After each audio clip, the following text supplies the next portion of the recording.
Hey everybody, it's episode 26 of Neverwinter Nights 2, The Mask of the Betrayer. Let's continue gambling here. Let's play Hells. Skip the rules. Okay. Bet a small amount. Okay, 1, 2, 3, 4. This is a new one. 1, 2, 3, 4. I have a lone devil. Okay, so I have one devil in this group. It's 2, 3, 4, 5. No devils, but I did get 2 demons. So... okay, so that means... let's see. It's possible it could still be 1. No, it couldn't. So it's not 1, because 1's off on these 2, and we gotta have at least 2 correct. Could be 2, 3, 4, or 5. I know 5 is 1 this time. Could be 2, 3, or 4. So let's do this. 3, 4, 5, 6. 1 devil, 2 demons. So something is in the right spot here. I still think 5 is 1. I think 3 is it. I think 3 might be it, and 6. Let's just try that out. Let's do 3, 5, 6, 7. 1 devil, 2 demons.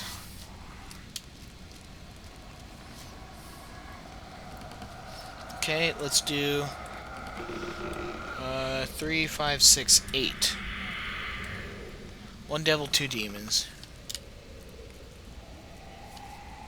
1 devil, 2 demons again. Okay. Let's do 3, 5, 6, 9. With a devil and 3 demons. Okay, so we got the right ones. 3, 5, 6, 9. We got 1 devil, 3 demons. So we're getting closer. Let's take a look at this.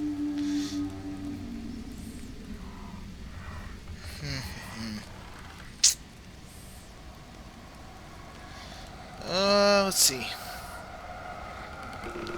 1 was right this whole time, so thinking 3 is first. 3, 6, 5. Oh, I should have changed that. Oh well. Oh no. 3, 6, 5, 9 is incorrect. So 5 or 6 is in the right spot. Let's do 9, 5, 3, 6. So 9, 5, 3, 6. This was 4 here. Oh, we won it! Forget Hells, this loss had put me in the abyss. At least I still have the clothes on my back, unless of course you'd like to wager for them. Never mind that, I'll be captured by a hag if I step out of the sin in my skivvies. Well, sir, I suppose I have no need to wish you good fortune, for you've taken all mine. Farewell. You feel a light tug of a strange weapon suddenly materializes amongst your possessions. It's not that. What is it? Dream Dagger. Corporeal versus incorporeal 1d4. Damage positive energy 1d4. Enchantment plus 6. On hit a possible sleep. Spell school immunity of illusion. And unique power self only unlimited uses. Huh. Interesting. Now what do? I won against this guy. Oh, there's a portal. Okay, we can leave. That was neat. I mean, it was long, but it was neat. That was the bard, I think. Right? Yeah. Okay, so now we can go into this dreamscape portal. Yep, that's fine. Let's keep going. Okay, where the hell are we? It's a weird gate. Okay, yeah, load. Sure. So I'm down here. I can't get off of here? Am I just stuck? The air is thick with screams. They rise like a symphony. Oh, is this the Wall of the Dead? Under a dead gray sky, each note a shriek of rage, a plea for mercy, or a moan of despair. Tyrolan? Uth Mater? Oh, Bishop. The sound of your name is hoarse and distant, yet it cuts through the din of the voices, coming from a twisted but familiar form that lies bedded in the wall just ahead. Okay. Where? Ah, there it is. Oh, it's people in the wall. Yeah, it's supposed to be the souls. The man you knew as Bishop lies encased in a quivering greenish mold. His limbs are twisted at odd angles, as if they are broken. His face, frozen in a grimace of pain, barely clears the surface of the wall, like the face of a drowning man gasping for air. His eyes meet yours, and you realize that all the color has drained from his hair and his flesh. One of his eyes is completely white and bulging. Oh, yeah, we did kill... Oh, Bishop. Yeah, that's right. This can't be right. You turned against Garius and fled. You survived. Funny. I remember things differently. Halfway out of the temple, everything shakes, and 100 tons of rock fall on my head. Last thing I recall seeing were bits of my own skull. That's right. So, no He regrets? was a ranger. Nary a tear? That's good. Maybe you learned something from me after all.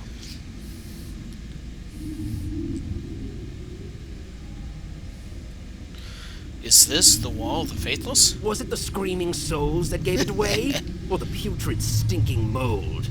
Or was it poor, godless Bishop, trussed up like a weak, dead hare in a pile of rot? At once, the wall shudders, convulses. The twisted figures trapped within cry out as one as the entire wall shifts. Limbs shudder, bones crack, and the greenish mold expands, covering faces, eyes, and mouths. The smirk leaves Bishop's face, replaced for one naked moment by wide-eyed fear. Can you hear it? In the screams. Underneath the screams. The reason you're here. They all know.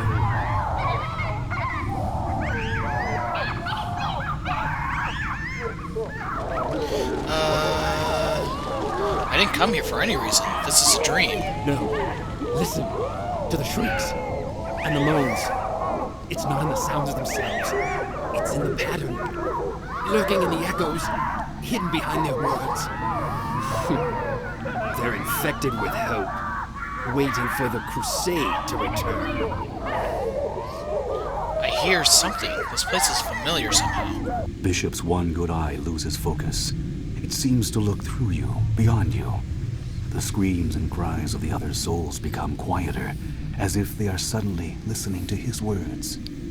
It ended here. This wall. It hungers. It drains everything away. Your voice is different. Are you still Bishop or someone else? For a moment, Bishop's eyes seems to clear. He looks at you, takes in your face, as if for the first time. You. I saw you. Here. I saw you in the wall. You saw me? Are you certain? No. It was someone else. You're a mask. Nothing but a mask. The wall shudders again, and you hear a sickening crack as Bishop is drawn further back into the wall. Green mold rushes in to cover his face and bursts forth from his mouth in a noxious plume. I see you, the god of the dead. They're coming. They're coming. Okay, who's coming? A demon? Horn Devil. Well, I'm gonna kill this Horn Devil. So this is the wall that... Whoa. Oh, you just summoned a skeleton. I don't care. Oh, that's big. That's a pit fiend. Okay, that's not good. Kill this thing. Kill it quick. We should have paralyzing palms. Can we hit with it? Yes! Stunning fist. Oh, it didn't last long though. Whatever. We're killing it. Pit fiends are not easy. Very difficult. Oh, that's creepy, that wall. Very, very creepy. At least my hunger isn't dropping while I'm doing this. So I must truly be in Dream World. I took some injury in there. Come on now, kill this thing. Quit hitting me. Okay, fine. Come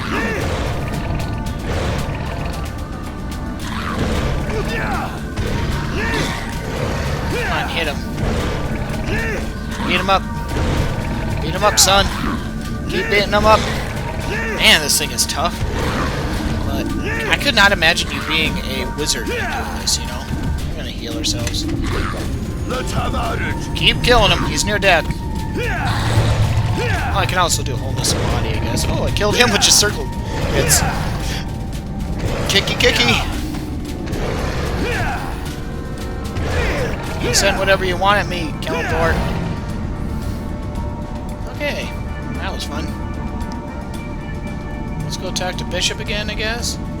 The noxious green mold has closed over Bishop's face and head. One of his hands still protrudes from the wall, contorted around an object that lies half buried in a mold. But try to pry the object free. You dig into the mold around Bishop's hand. The surface is soft, feathery, like moss, but underneath it becomes firm, with hidden barbed edges capable of tearing flesh or holding it fast. At last, the object comes free. It is a piece of a mask, pale and maggot gray. It drinks in the light, as if hungering, but reflects none. Okay. We got another piece of the mask from the Wall of the Faithless. And then we have... Where's the other piece of the mask? Oh, at the Hate's Eye. Bishop has been almost completely absorbed into the wall. Only a faint outline of his body remains, buried beneath a feathery blanket of mold. That's unfortunate. Where's the other piece of the mask? Where did I put it? There it is. Let's go ahead and throw these all into one area. There you go. Okay, we should have a portal now. Yay, portal! Bye, Keldor. Alright, so... I'm hearing something. Human wizard. Let's do the human wizard part now. Travel to wizard's prison. Might as well continue to go without my companions, right?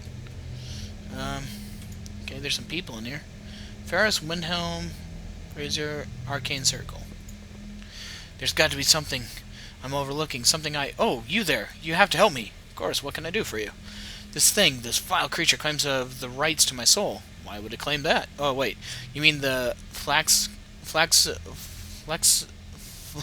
Falksugun over there? I got lore.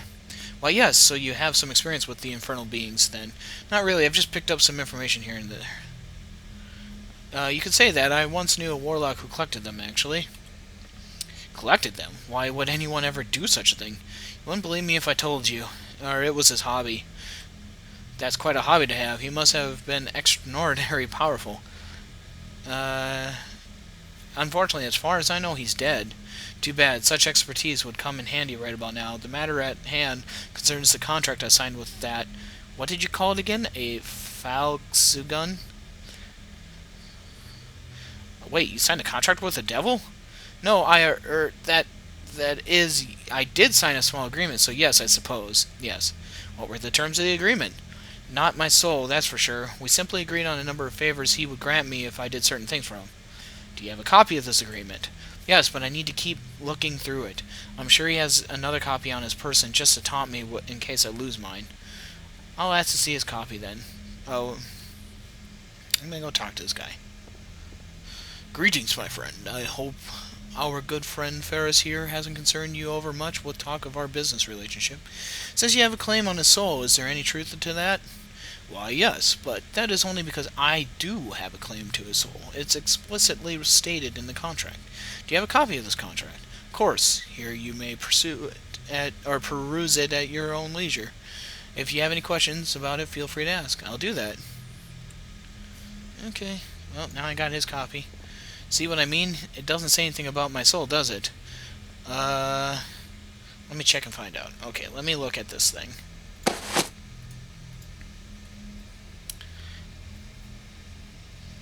Upon being fully unrolled, the scroll reaches a length of approximately 30 feet. It features a tiny, precise script written in a reddish ink, presumably blood, on a material that you'd rather not consider too carefully. While little of the writing is in a language you cannot decipher, the majority of it's written in common. Okay, let's talk to you again. Yeah.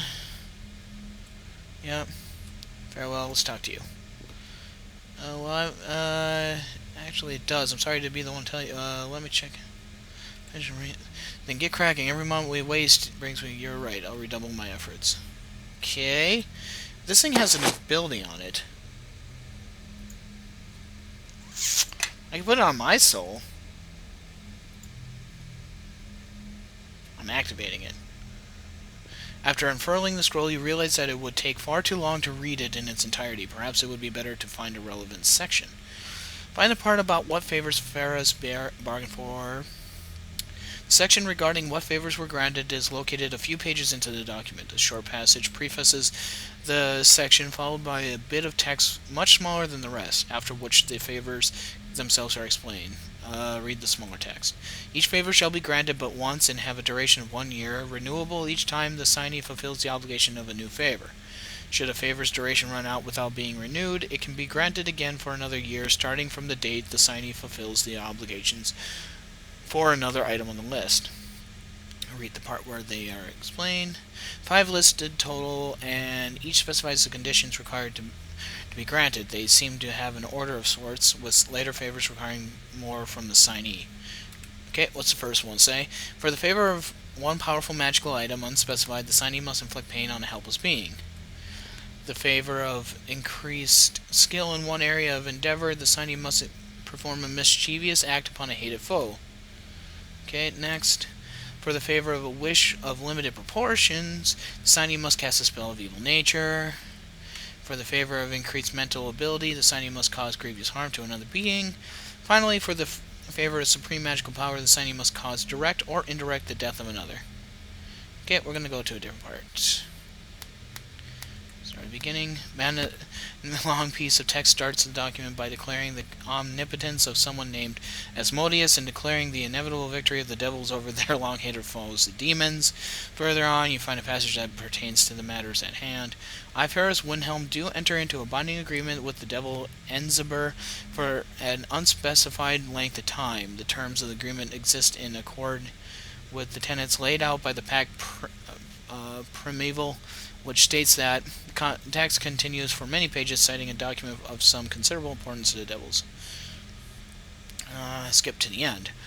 The final part of the scroll is more mind-numbing legal jargon before ending with a signature that clearly reads Ferris Windhelm. Below that is a long string of neatly written symbols. Slightly above the signature, you notice a section of incredible small text. Examine the teeny text.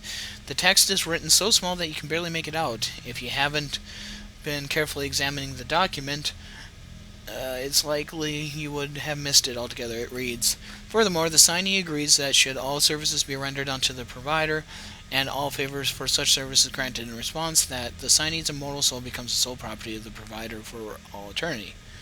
Okay. Examine the string of symbols. Symbols are arranged in a neat row and appear to be comprised of sharply written lines and odd geometric patterns. After a few moments, you realize that what you're looking at can only be Enziber's signature.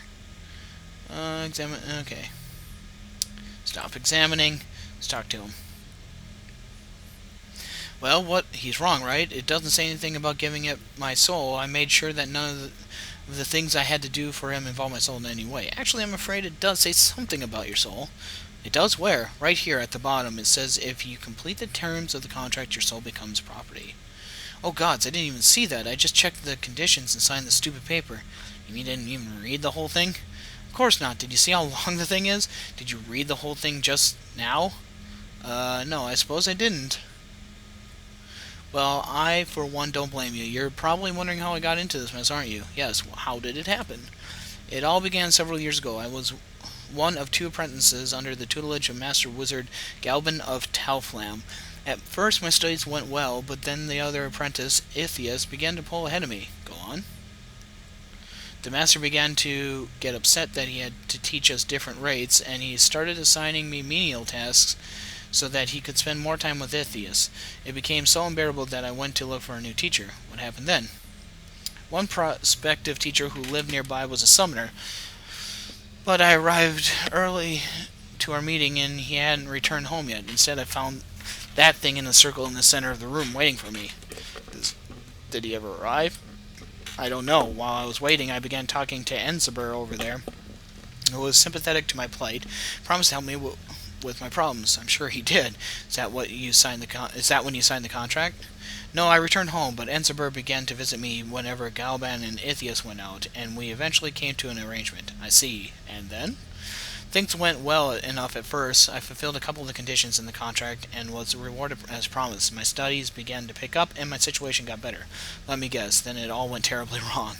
Not quite. Sometime later, the favors I had earned vanished. My studies plummeted once more, only it was worse this time because both Ithias and Master Galban suspect I had been cheating somehow.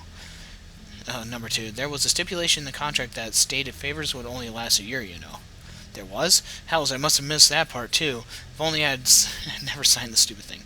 No arguments there, so the benefits disappeared. What did you do about it? Summon Enzabur.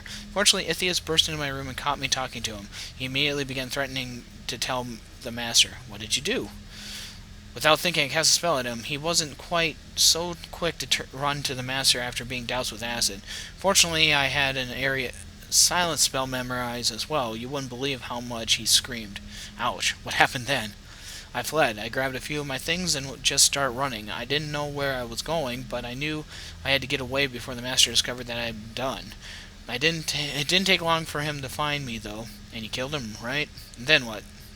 Yeah, well, I didn't kill anyone. What makes you think I would do something like that? Well, let's see. You can sort with devils, burn people with acid, not to mention enough. So I'm not a paladin, but it didn't kill my master. You must believe me.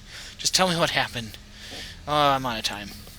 He said I was dangerous, and he began chanting a spell. I didn't know what to do. I closed my eyes and was cowering when I heard the crackling of energy and then a harumph of surprise. A harumph? Yes, a harumph. It's the sound that old men often make to express their pleasure or surprise. I knew that. What happened then? I opened my eyes and he was gone. I searched the area where he had been standing and only found some dust. I was scared out of my mind. And then? I was staying at an inn about a day's ride from Tyrolan when I found a letter in my pack. It said that the terms of our contract were complete and that my soul would become Enzabur's property upon my death. What did you do? I began researching infernal pacts, trying to find anything that would help me get out of this mess. Any luck? Very little, I'm afraid. I've been researching infernal contracts for weeks now, with little progress due to the subject matter. People look at you differently when you tell them that you want to find out about making pacts with devils, you know.